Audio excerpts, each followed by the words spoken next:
Sixth క్లాస్లో మొదటి lesson అయిన పటాల అధ్యయనం గురించి తెలుసుకుందాం. ఇక్కడ వచ్చేసి ఒక ప్రదేశం అనేది సముద్ర తీరంలో ఉందా, అది పర్వతం మీద ఉన్నదా, లేకపోతే ఆ ప్రదేశం యొక్క అది ఉష్ణ ప్రదేశమా మరియు లేదా శీతల ప్రదేశమా అనేది తెలుసుకోవాలి అని అంటే అది మనం మానచిత్రాల ద్వారా తెలుసుకోవచ్చు అన్నట్టు. యాక్చువల్గా ఇది వచ్చేసి మనకి పటాల అధ్యయనంలో వస్తుంది. తర్వాత వచ్చేసి మనకి ఒక ప్రదేశం అనేది అది ఎంత ఎత్తులో ఉన్నది, అది ఎక్కడ ఉన్నది, ఆ ప్రదేశం గురించి దాని యొక్క స్థితిగతుల గురించి తెలుసుకోవడానికి చిత్తుపటం అనేది ఉపయోగపడుతుంది. అనంటే ఖచ్చితమైన కొలవగలిగేటటువంటి లేకుండా దూరాన్ని చూపెట్టకుండా ఉండేదాన్ని చిత్తుపటం అని అంటారు. తర్వాత వచ్చేసి మనకు దిక్కులు అనేటివి ఉంటాయి. ఈ దిక్కుల్లో మనకి ఇది తూర్పు సైడు, దీన్ని తూర్పు అని అంటారు, ఇది పశ్చిమ అని అంటారు, ఇది ఉత్తరం అంటారు, ఇది దక్షిణం అని అంటారు. ఇది వచ్చేసి తర్వాత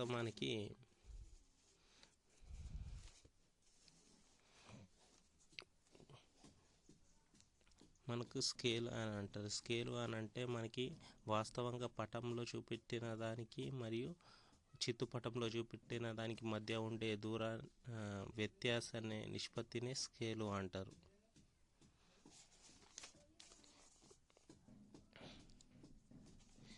సాంప్రదాయక చిహ్నాలు. ఇక్కడ సాంప్రదాయక చిహ్నాలు అని అంటే మనం కొన్ని వాగుల్ని కానీ నదుల్ని కానీ గుర్తించడానికి ఉపయోగించే వాటిని సాంప్రదాయక చిహ్నాలు అంటారు. ఇక్కడ ఉండేటిది, ఇక్కడ ఇది చెట్టు కానీ ఇలా చెరువు కానీ, ఇది మట్టి రోడ్డు, తార్ రోడ్డు, ఇది మసీదు, గుడిని ఇలా సూచిస్తారు, చర్చ్ ప్లస్ సింబల్తో సూచిస్తారు.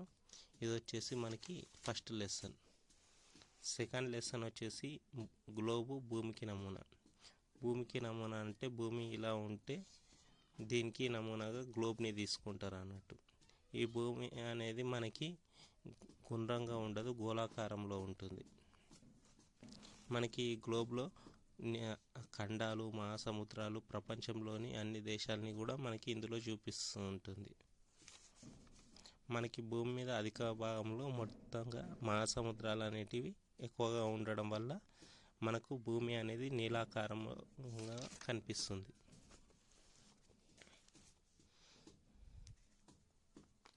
(1492) ప్రాంతంలో కొలంబస్ అనే శాస్త్రవేత్త అమెరికాను కనుక్కోవడానికి వెళ్ళి వెస్టిండీస్ దీవుల్ని కనుక్కున్నాడు.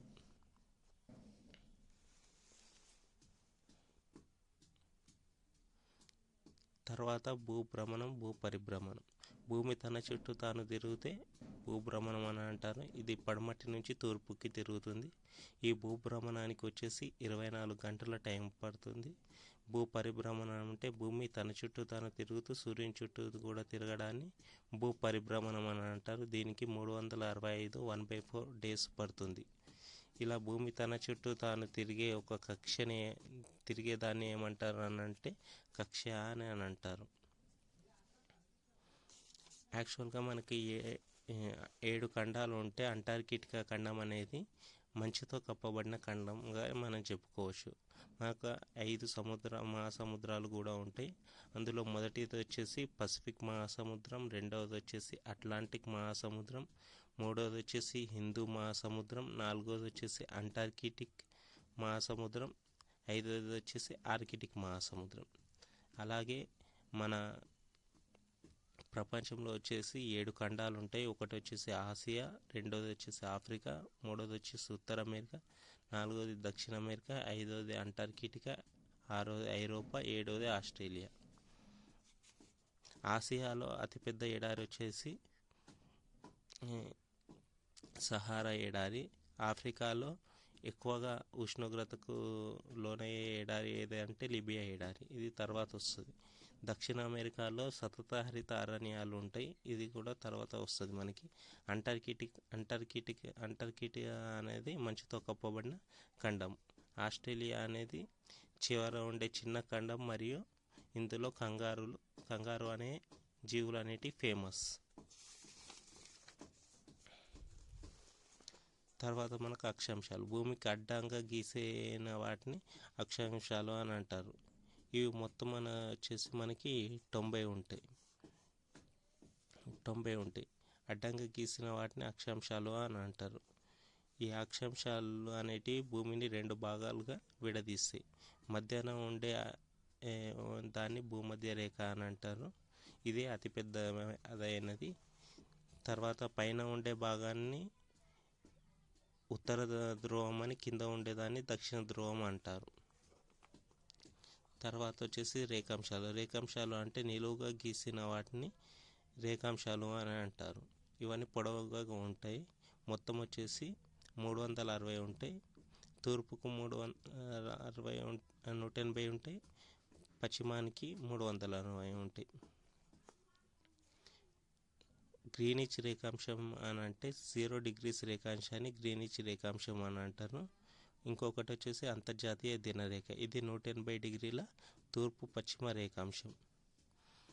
ఈ రేఖాంశాల ద్వారా మనం టైంని కొలుస్తామండి. ఈ గ్రీనిచ్ రేఖాంశం ద్వారా మనకి అంటే ఐఎస్డి ఇండియన్ స్టాండర్డ్ టైమింగ్ అనేది మనం తెలుసుకోవచ్చు. అని అంటే 5:30 గంటలు గ్రీనిచ్ రేఖాంశానికి ముందు ఉంటుంది మనది వచ్చేసి. ఇవి మనం గ్లోబ్ మీద చూసుకోవచ్చు. తర్వాత వచ్చేసి భూస్వరూపాలు. ఈ భూస్వరూపాలు వచ్చేసి మనకి 3 రకాలు ఉంటాయి. మామూలుగా వచ్చేసి పర్వతాలు, పీఠభూములు, మైదానాలు. ఈ పర్వతాలు, పీఠభూములు, మైదానాలు అని అంటే ఇందులో పర్వతాలలో వచ్చేసి హిమాలయాలు కానీ, ఆరావళి కానీ, వింధ్య, సాత్పురా పర్వతాలు ఉంటాయి. మన రాష్ట్రంలో ఆదిలాబాద్, నిజామాబాద్ ఇలా కొండలు కానీ అవన్నీ పర్వతాలలో వస్తాయి. ఆదిలాబాద్లోని సాత్మల కొండలు, మహబూబ్ నగర్లోని, నాగర్ కర్నూలులోని బాలగర్ శ్రేణులు, వికారాబాద్లో అనంతగిరి కొండలు, పెద్దపల్లి జయశంకర్లో రాఖీ కొండలు అనేటివి మనకి తెలుస్తాయి. పీఠభూములు అనేటివి ఎత్తైన ప్రదేశాలు అనంటే ఇవి ఎక్కువ ఉపరితలాన్ని కలిగి ఉంటాయి. భారతదేశంలో 2 పీఠభూములు ఉంటాయి. ఒకటి మాల్వా పీఠభూమి, రెండవది వచ్చేసి దక్కన్ పీఠభూమి. అతిపెద్ద పీఠభూమి వచ్చేసి దక్కన్ పీఠభూమి. మన తెలంగాణ అధిక భాగం అనేది దక్కన్ పీఠభూమిలో ఉండడం వల్ల దీన్ని తెలంగాణ పీఠభూమి అని అంటారు. ఇది తూర్పునకు వాలి ఉంటుంది. తర్వాత మనకి సింధు మరియు ఉపనదులు అనేటివి ఉంటాయి. సున్నితమైన ప్రాంతాలు, మైదానాలు. ఇది మనకు వచ్చేసి ఇక్కడికి. తర్వాత డెల్టా అంటే మన రాష్ట్రంలో ప్రవహించే నదుల్లో 2 రకాలు ఉంటాయి. ఒకటి గోదావరి, కృష్ణ, 2 ముఖ్యమైన నదులు.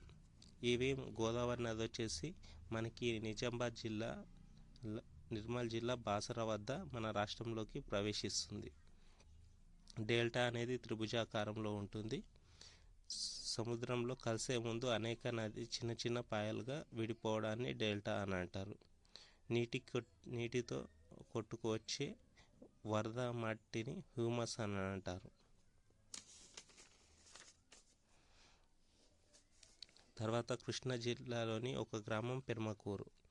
ఇది ఉయ్యూరు నుంచి 3 కిలోమీటర్ల దూరంలో ఉంటుంది. ఇది కృష్ణా నది మీద ప్రకాశం బ్యారేజ్ వద్ద ప్రవేశిస్తుంది. దీనివల్ల 12 లక్షల ఎకరాల భూమి సాగు అవుతుంది కృష్ణా నది వల్ల. తర్వాత మనకు వచ్చేసి నీట మునిగి ఉండే బావుల్ని ఏమంటారు అంటే సబ్మెర్సిబుల్ అని అంటారు.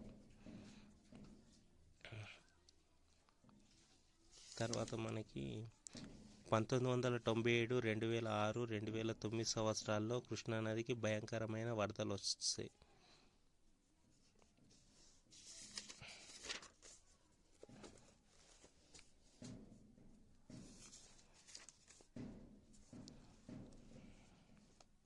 కోళ్ళ పెంపకాన్ని పౌల్ట్రీ ఫామ్ అని అంటారు.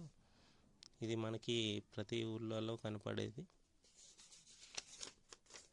తర్వాత డోకూర్ పీఠభూమిలో ఒక భాగం. డోకూర్ అనేది ఒక గ్రామం. ఇది దేవరకద్ర మండలంలో ఉంటుంది. ఇది మహబూబ్ నగర్ పట్టణానికి సుమారు 25 కిలోమీటర్ల దూరంలో ఉంటుంది. డోకూర్ అని అంటే డాకూర్ అనే బందిపోటు అని అర్థం అన్నట్టు. మనకొచ్చి ఇక్కడ డోకూర్ గ్రామంలో గొలుసు కట్టు చెరువులు అనేటివి కనబడతాయండి.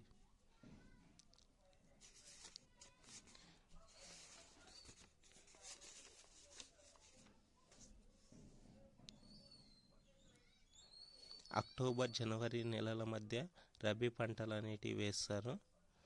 ఇవి బోరుబావుల మీద ఆధారపడి సాగు చేస్తారు.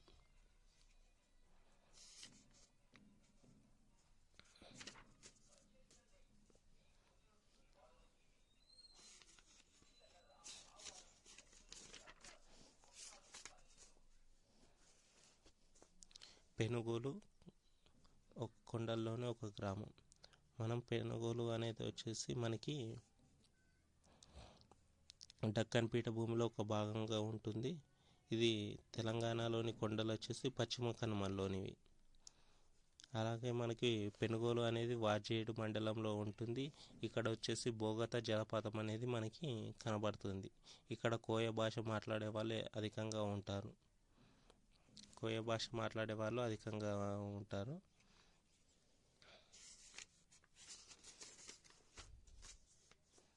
ఇక్కడ కోయల అనేవాళ్ళు పోడు అనే ప్రత్యేక పద్ధతిలో పంటల్ని సాగు చేస్తారు. దీన్ని జూమ్ సాగు అని అంటారు. ఈ పద్ధతిని ఆంధ్రప్రదేశ్, ఛత్తీస్గఢ్, అరుణాచల్ ప్రదేశ్ వంటి రాష్ట్రాల్లో కూడా పండిస్తారు. ఇక్కడ ఏంటిదనంటే పర్వతాల్లో పండించే దాన్ని జూమ్ సాగు అని కూడా అని అంటారు. మనకి తర్వాత వచ్చేసి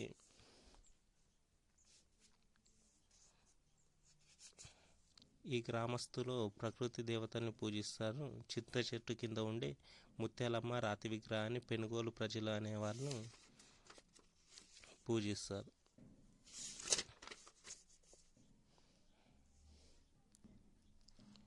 తర్వాత వచ్చేసి ఆహార సేకరణ నుంచి ఆహార ఉత్పత్తి వరకు ఆది మానవులు, అంటే అంతకుముందు ఆది మానవులు ఎలా సర్వైవ్ అయ్యారనేది ఇక్కడ. యాక్చువల్గా వీళ్ళు వచ్చేసి సంచార జీవనం జరిపేవాళ్ళు. అంటే ఒక ప్రాంతం నుంచి ఇంకో ప్రాంతానికి వలస వెళ్తుండే వాళ్ళు సంతానోత్పత్తి కోసం కానీ మామూలుగా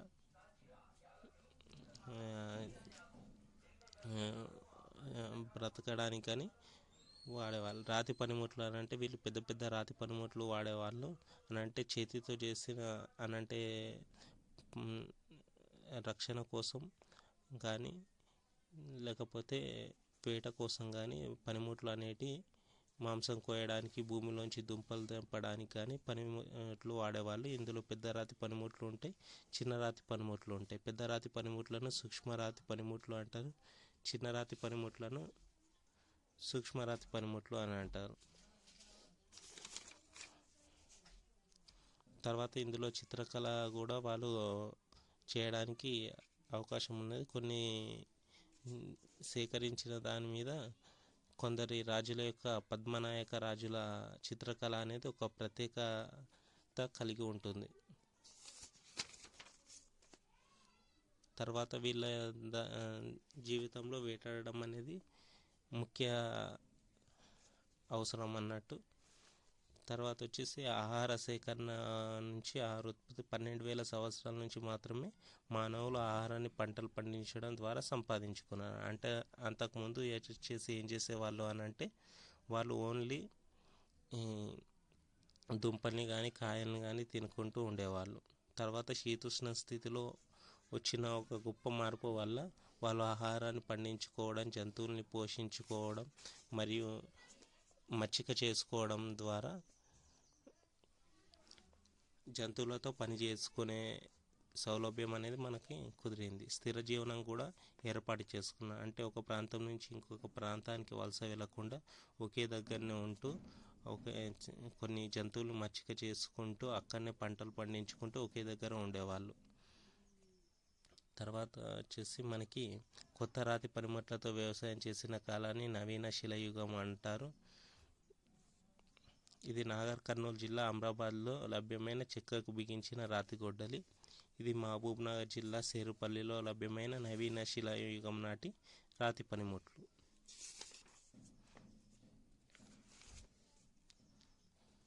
పురావస్తు శాస్త్రజ్ఞుల ప్రకారం 5,000 సంవత్సరాల క్రితం ఆది మానవులు పశుపోషణ అనేది చేసినట్లు ఇక్కడ తెలుస్తుంది. ఈ బూడిద కుప్పలు వచ్చేసి మన రాష్ట్రంలో నాగర్ కర్నూలు, ఆంధ్రప్రదేశ్లో వచ్చేసి కర్నూలులో బయటపడ్డాయి.